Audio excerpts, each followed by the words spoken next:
मेहनत करना ही आपका पहला कर्म होना चाहिए, क्योंकि सफलता उसी को मिलती है जो मेहनती होता है। जीवन में अपने लक्ष्य के लिए दृढ़ संकल्पित होना आवश्यक होता है, इसी से मानव सफलता पाता है। संघर्ष आपकी क्षमता को बढ़ाता है, आपको सफलता की और करीब ले जाता है। सफलता का सबसे बड़ा राज है कभी भी हार नहीं मानना। दुनिया में सबसे कीमती गहना हमारा परिश्रम है और जीवन में सबसे अच्छा साथी हमारा आत्मविश्वास है। जो अपने कदमों की काबिलियत पर विश्वास रखते हैं वही लोग अक्सर मंजिल पर पहुंचते हैं। सफलता के सफर में कई मुद्दे आते हैं, लेकिन आपकी मेहनत और उम्मीद अगर मजबूत है तो आप हर मुद्दे को पार कर सकते हैं। संघर्ष करते हुए मत घबराना, क्योंकि संघर्ष के दौरान ही इंसान अकेला होता है। सफलता के बाद तो सारी दुनिया साथ होती है। जीवन में कई बार हम जरूरत से ज्यादा बोलते हैं। ज्यादा बोलने वालों के जीवन में क्या होता है, आइए इस कहानी के माध्यम से जानते हैं। एक गुरु का शिष्य बहुत बातूनी था। वह हर समय बातें करता रहता था, दिन भर इधर उधर की बातें करता रहता था और आश्रम के अन्य शिष्यों को सुनाता है। एक शिष्य को गालियां देता है, वह गपशप करता है और दूसरों के साथ अच्छा व्यवहार करने की कोशिश करता है। अपने मुंह से अपनी प्रशंसा करता रहता है और हमेशा अपने आप को गुरु के सामने सबसे बुद्धिमान और सिद्ध शिष्य साबित करने की कोशिश करता है। अपने को सभी शिष्यों से अलग और श्रेष्ठ मानते थे। उन्होंने कहा कि मैं एक अमीर परिवार का लड़का हूं। अगर मैं चाहता तो एक आरामदायक और शानदार जीवन जी सकता था, लेकिन मैं वह सब छोड़कर यहाँ आया क्योंकि मुझे सच्चाई की तलाश है। मैं खुद को जानना चाहता हूँ, मैं जीवन को जानना चाहता हूँ। इसलिए मेरा यज्ञ सबसे बड़ा है। एक दिन पुजारी ने सभी शिष्यों को आश्रम में बुलाया और कहा कि आप सभी को अगले 1 महीने तक कुछ संकल्प लेना है। इससे आपका संकल्प मजबूत होगा और आप में आत्मबल का संचार होगा।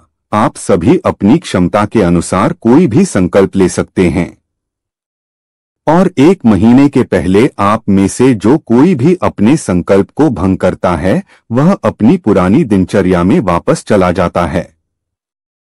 सभी शिष्यों ने अपनी शक्ति के अनुसार बड़े या छोटे संकल्प लिए और गुरु को अपना संकल्प बताकर वहां से चले गए। लेकिन बातूनी शिष्य अपने को सबसे अलग और बड़ा दिखाना चाहता था। तभी वह गुरु की झोंपड़ी में पहुंचा और बोला कि मुझे कोई छोटा संकल्प नहीं करना है, बल्कि अपने जैसा कोई बड़ा और महान संकल्प करना है। कृपया बताएं कि मैं कौन सा संकल्प लूं। उस बातूनी शिष्य की बात सुनकर गुरु मुस्कुरा दिए और कहा, क्या तुम मेरे द्वारा दिए गए संकल्प को पूरा कर पाओगे? क्या तुम्हारे लिए उसे पूरा करना संभव होगा? नहीं, यह तुम्हारे लिए संभव नहीं है। तुम इसे पूरा नहीं कर सकते तो अपना संकल्प खुद खोजो। शिष्य ने कहा, नहीं गुरु, मैं पूरा करूंगा। आप मुझे जो भी संकल्प दें, आप कृपया मुझे बताएं। शिक्षक ने कहा, ठीक है, फिर आप अगले महीने चुप रहेंगे। मुंह से एक शब्द भी नहीं निकलेगा। वह आपका संकल्प है। शिष्य ने कहा, गुरुजी, क्या यह संकल्प है? यह बहुत आसान है, केवल 1 महीने के लिए चुप रहना है।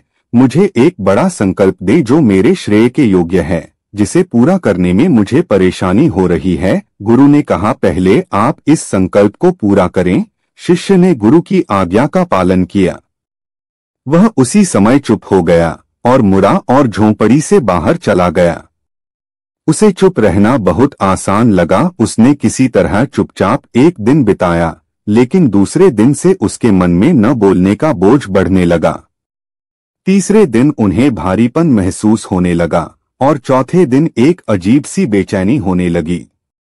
क्योंकि आश्रम के सभी शिष्य आपस में बात कर रहे थे, वह भी उनके सामने अपना पक्ष रखना चाहता था और उनकी बात बंद करना चाहता था, लेकिन उसका निश्चय उसके रास्ते में आ खड़ा हुआ। इसलिए वह सारा दिन केवल मुंह और आंखें ही बनाता रहा। ऐसे ही कुछ दिन और बीत गए और शिष्य बीमार पड़ गया। उसका सिर फटने वाला था। खाने पीने का भी मन नहीं करता था। वह बस बोलना चाहता था। वह मास्टर जी के पास गया और उनके सामने बैठ गया और उन्हें लिखकर कहा, मास्टर जी, मुझे बोलना है, बिना कहे मुझे सांस नहीं आ रही है। मेरा दम घुट रहा है। मैं अंदर से पागल हो रहा हूं। मैं क्या कर सकता हूं? क्या मुझे अपने संकल्प तोड़ देने चाहिए? मास्टर जी यह पढ़कर मुस्कुराए और कहा कि संकल्प तो टूटने के लिए होते हैं, लेकिन जो व्रत को पूरा करता है वही अपने भीतर की शक्ति को बढ़ा सकता है, और जो अपनी आंतरिक शक्ति को बढ़ा लेता है वही जीवन के पथ पर आगे बढ़ता है। बुद्धि और जागृति संकल्प लेना आपके हाथ में था और उसे तोड़ना आपके ऊपर है। आपके अनेक सहशिष्य संकल्प तोड़कर अपनी दिनचर्या में लौट आए हैं। अगर आप ऐसा नहीं कर पा रहे हैं तो आप अपने संकल्प को तोड़ भी सकते हैं और अपनी पुरानी दिनचर्या में वापस जा सकते हैं। लेकिन याद रहे, अगर आज आप इस छोटे से संकल्प को संभाल नहीं पा रहे हैं तो बाकी जिंदगी कैसे संभालते हो? मुझे शक है बाकी फैसला पूरी तरह तुम्हारे हाथ में है। वैसे भी फैसला पूरी तरह तुम्हारे हाथ में। वो बिना कुछ कहे वापस चले जाते थे और खुद को अपनी झोपड़ी में बंद कर लेते थे। झोपड़ी से बाहर आ जाते थे केवल अपने आवश्यक कार्यों के लिए। बाकी समय वह कुटिया के अंदर ही बैठा रहता था। 15 दिन बीत चुके थे और आश्रम के सभी छात्रों का संकल्प लगभग टूट चुका था, लेकिन उस बातूनी शिष्य का संकल्प अभी भी चल ही रहा था कि प्रतिज्ञा लेने के बाद से वह एक शब्द भी नहीं बोला। पूरा आश्रम हैरान था कि इतना बोलने वाला आदमी चुप कैसे हो गया। 15 दिन बाद वह अपने मालिक के पास गया और लिखित में कहा कि हे मालिक, मैं बाहर से चुप हूँ, लेकिन मेरे अंदर कई आवाजें हैं। बहुत रोना और शिकायत है। मैं अंदर ही अंदर बात करता रहता हूँ। मेरा मन तरह तरह के सवाल करता रहता है। बाहर से जितना शांत हूँ, भीतर उतना ही कोलाहल है। मुझे संदेह है कि मेरा संकल्प अभी भी कायम है या नहीं। गुरु ने कहा, क्योंकि आपको बोलने की आदत है, आप बाहर से भले ही खामोश हों, लेकिन अंदर ही अंदर कहते रहते हैं कि आपको इन बातों और आवाजों से दूर जाना होगा। शिष्य गुरु को प्रणाम करके चला जाता है और भोर होते ही वह अपनी कुटिया छोड़कर जंगल में चला जाता है। कई दिन बीत जाते हैं और संकल्प का समय भी पूरा हो जाता है, पर वह शिष्य वापस नहीं आता। आश्रम में सभी को डर था कि जंगली जानवरों ने उसे खा लिया है। इस दौरान लोगों ने उसे खोजने का काफी प्रयास किया, लेकिन वह कहीं नहीं मिला। गुरु के सभी शिष्यों ने स्वीकार किया था कि जंगली जानवरों ने उन्हें अपना शिकार बनाया है, लेकिन मास्टर जी को ऐसा नहीं लगा। एक दिन आश्रम का एक शिष्य गुरु के पास आया और बोला, गुरुजी, बातूनी शिष्य को क्या हुआ? जानवरों ने मार डाला होगा। मालिक ने कहा, हो सकता है जानवरों ने उसका शिकार किया हो, लेकिन उसके न लौटने का कोई और कारण हो सकता है। हो सकता है कि वह जिस चीज के लिए वहां गया था वह मिल गया हो। शिष्य ने पूछा कि क्या ज्यादा बोलना हानिकारक है? गुरु ने कहा, यह भी मानव जीवन के कई दुखों में से एक है कि वो कभी चुप नहीं रह सकता। वो हमेशा कुछ ना कुछ कहता रहता है। हमारा आधे से ज्यादा दुख हमारे अकेले बोलने से होता है। ज्यादातर परिवारों के झगड़े की वजह हमारी बेवजह की बातें होती हैं। हम में से कोई भी चुप नहीं रहना चाहता। हम सिर्फ सामने वालों से कहना चाहते हैं जो कुछ भी हमारे मन में है। हम उसे समझाना चाहते हैं कि आप गलत हैं और मैं सही, कहाँ तक उचित है, क्योंकि दूसरा भी वही कर रहा है और इस तरह सब एक दूसरे का सड़ागला सामान ले रहे हैं। तो समय के साथ साथ उन्हीं बातों की परतें गिनते रहते हैं और एक दूसरे को सुनाते रहते हैं। इस तरह सुनने सुनाने का यह काम जीवन भर चलता रहता है। लेकिन इस अज्ञानता में हम अपना समय, अपना जीवन, अपनी समझ और सबसे महत्वपूर्ण वह अनमोल क्षण खो देते हैं जिसे जिया जा सकता है, जिसका अनुभव किया जा सकता है, जिसमें आनंद पाया जा सकता है। लेकिन बदले में हमें क्या मिलता है? कुछ भी नहीं, सब व्यर्थ जाता है। हम इस पागलपन में क्या खो चुके हैं? केवल कुछ लोगों को पता चलता है, बाकी लोगों को उनके आने का पता नहीं है, जैसे उन्हें उनके जाने का पता नहीं है। शिष्य ने कहा, फिर क्या इसका समाधान है? गुरु ने कहा कि आपके विचारों को पूरी जागरूकता के साथ देखना ही सभी मानसिक समस्याओं से बचने का एकमात्र तरीका है। दोस्तों, वर्तमान में रहें और पूरी सजगता के साथ अपना काम करें। उस बातूनी शिष्य को आश्रम छोड़े हुए 3 महीने बीत चुके थे, पर उसका कोई समाचार न था। अब तक सब सहशिष्य भी उसके लौटने की आशा छोड़ चुके थे, लेकिन एक दिन वह आश्रम लौट आता है। उसे देखकर सभी चकित और प्रसन्न हुए, लेकिन अब वह छोड़ने वालों में से नहीं था। वह कुछ और के रूप में वापस आया। उसमें एक अजीब परिवर्तन महसूस किया जा सकता था। उसके चेहरे पर एक अजीब सा भाव था और उसकी आंखों में बड़ा सुकून था। आश्रम में आते ही सभी शिष्यों ने उन्हें चारों ओर से घेर लिया और बात करने लगा। उसने अपने भाइयों से भी बात करना शुरू कर दिया। जितने भी शिष्य उससे बात करते थे, उन्हें लगता था कि वह पहले की तरह बड़बोले और बातूनी नहीं थे। उनके मुख से निकला एक एक शब्द बड़े ही मधुर और ध्यान से निकला।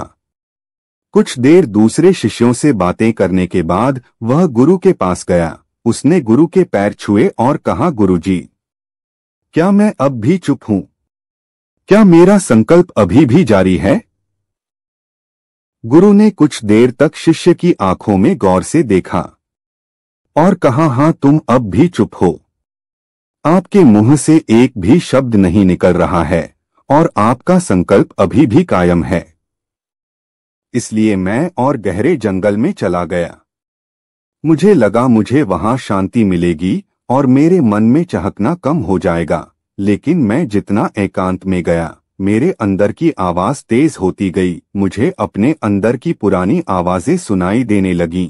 तब मुझे एहसास हुआ कि मैं कितना गलत था। जब मैं बुरा कहता था अपने परिवार के सदस्यों, दोस्तों और सहशिष्यों को, तो मैंने सोचा कि मैं सही था। जब मैं गुरु भाइयों की चुगली करता था और उनका मजाक उड़ाता था, तब भी मुझे लगता था कि मैं उनसे बेहतर हूं और मैं सही कर रहा हूं। लेकिन उस दिन मुझे पहली बार लगा कि मैं कितना गलत हूं। बहुत देर तक ये आवाजें, ये शिकायतें मेरे अंदर चलती रहीं, लेकिन धीरे धीरे मेरे अंदर से ये सारी आवाज चली गई। अब मैं अंदर से भी खामोश हूं। उस घने जंगल में बाहर से बोलने वाला कोई नहीं था और भीतर कोई आवाज नहीं बची थी। उस दिन पहली बार मुझे मौन का सही अर्थ समझ में आया। कितनी शांति थी मेरे आसपास। हालांकि अभी भी कुछ आवाजें थीं जो पहले आती थीं, लेकिन मैं उन्हें नहीं सुन सकता था। लेकिन अब मैं उन सभी आवाजों को स्पष्ट रूप से सुन सकता था, जो हवा की आवाज, पक्षियों के चहकने की आवाज, बहते पानी की आवाज, भौरों की गुनगुनाहट की आवाज मैंने पहली बार पूरे होश में सुनी। मैंने अपने आसपास इतनी शांति कभी महसूस नहीं की। आज पहली बार है जब मैंने शांति भंग करने के लिए अपने मुंह से एक शब्द निकाला है। मैं चिल्लाया हूं, हे भगवान, यह किस प्रकार की शांति है? सब कुछ इतना शांत क्यों है? क्या हुआ? लेकिन मेरे चिल्लाने पर भी की शांति भंग नहीं हुई। सब कुछ वैसा ही है जैसा बाहर पहले भी सन्नाटा था और अंदर भी। हे मालिक, मैंने अपने गुरु भाइयों से बात की, मैंने आपसे बात की, मैं बोल रहा हूँ, मैं चल रहा हूँ, मैं सब कुछ देख रहा हूँ, लेकिन मैं अंदर से बिल्कुल अकेला हूँ। मैं चुप हूँ, भीड़ में भी हूँ, मैं अकेला हूँ और अंदर से अकेला हूँ। मैं तब भी अकेला हूँ जब मैं अपने आप में शोर मचाना चाहता हूँ। अब सब कुछ दिखाई देता है, सब कुछ सुना जाता है। गुरु ने कहा, जब तक बाहर बातें करते रहेंगे, भीतर अशांति होगी। जिस दिन हम अपने भीतर की ओर मुड़ेंगे, तो हमारे मुंह से जो भी निकलेगा, हम शांत रहेंगे। दुनिया में जितनी भी बुराइयां हैं, वे ज्यादातर हमारे बोलने से ही पैदा होती हैं। क्योंकि हम चुप नहीं रहना चाहते, हम जरूरत से ज्यादा बात करते हैं। हम दूसरे व्यक्ति की बात नहीं सुनना चाहते हैं, बल्कि चाहते हैं कि वह बात करना बंद कर दे। हम उसे बताना चाहते हैं कि मैं कौन हूं।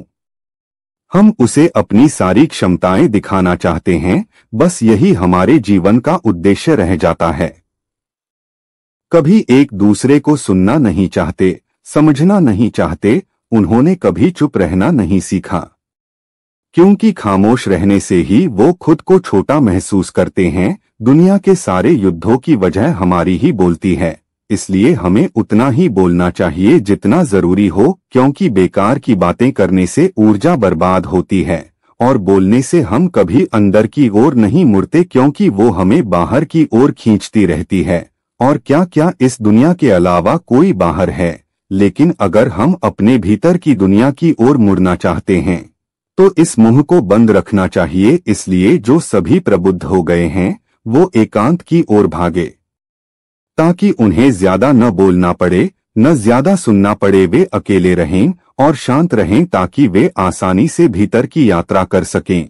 लेकिन कोई चाहे तो इस दुनिया में रहकर भी एकांत में रह सकता है, शांत रह सकते हैं, लेकिन इसके लिए उन्होंने अपनी ऊर्जा बचाई होगी, जिसे वे व्यर्थ की बातों में बर्बाद कर रहे थे। दोस्तों, इस कहानी की सीख यह है कि व्यर्थ बोलने से आपकी ऊर्जा नष्ट होती है।